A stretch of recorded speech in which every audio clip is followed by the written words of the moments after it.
China's bitten off more than it can chew. Our biggest enemy is now openly threatening to shoot down Nancy Pelosi's plane if she flies to Taiwan. Do the Chinese not know she's the Queen of Napa? I don't think so.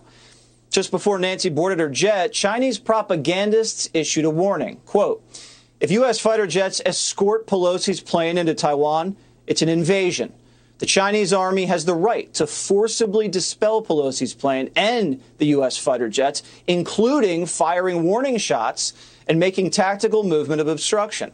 If ineffective, then shoot them down.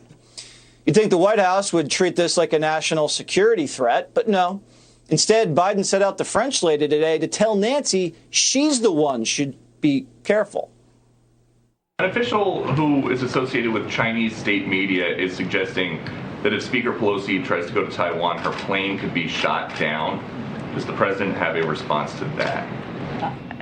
You know, I've been asked about, I know you're asking specifically about the rhetoric that we're hearing from China, but as it relates to the speaker's travels, it's something that we're just not going to speak to. Right now, that's a hypothetical. What was that? Just yesterday, Joe Biden let China walk all over him. He spent 2 hours on the phone with Xi Jinping and came out of it with basically nothing, never brought up the Wuhan lab leak, didn't confront China over fentanyl, and said, yes, sir, on Taiwan. And when Biden was asked if Pelosi could go, he said this.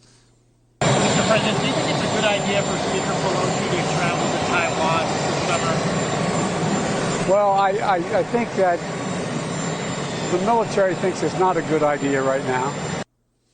Biden's a front man for China's special interests. He does it so his family can keep raking in millions. We may not agree with Nancy Pelosi on a lot of things, but when our biggest enemy is threatening to assassinate her, Primetime has Pelosi's back, and we expect our president to do the same. Mike Pompeo is the former Secretary of State and a Fox News contributor, and he joins us now to react. Can you believe the White House press secretary read that over her, from her stupid binder, that Nancy should be careful? Jesse, that's a really dangerous way to think about America's place in the world, to think that some knucklehead Chinese Communist Party bureaucrat, some propagandist could go out, make a threat on the person third in line for the presidency in the United States of America and change her travel plans to travel to a country she wants to go see and visit.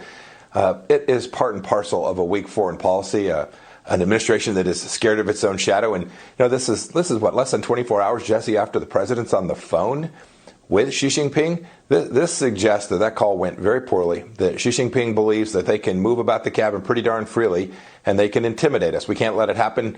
Sign me up, Jesse. It's a strange place to be, but I'm with Nancy on this one.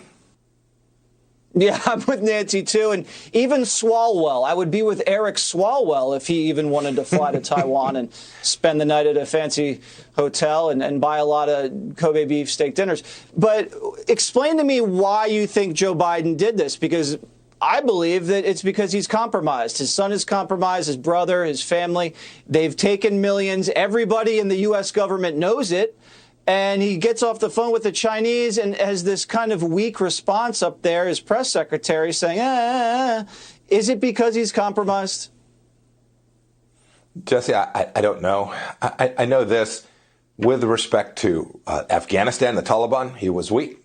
Vladimir Putin invaded Europe on his watch, and he's responded in ways that haven't instilled in our allies the backbone necessary to expel him from doing that. And now the Chinese Communist Party is threatening the Speaker of the House and has been threatening to take over Taiwan itself.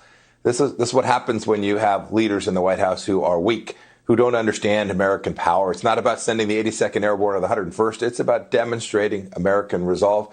And whether it's because he may be compromised or he just doesn't want to infuriate the Chinese Communist Party, because, boy, who wants that kind of struggle on their hands? This is a challenge for the American people, for the American nation. We did it for 4 years. We pushed back against China. We pushed back against the bad guys, the Iranians. If America continues to be weak, Jesse, we're going to have a lot more conversations just like this one, where American leaders, American businesses, American corporations are being pushed around in the world, and nobody in the White House will have their back. I believe he's compromised. You can believe whatever you want, Secretary. Maybe he thinks he has too much on his plate with inflation and this crime crisis, but this guy, that is the reason that he's so soft on China. He's compromised. Secretary Mike Pompeo, thanks for joining us as always. Jesse, thanks for having me on tonight, sir.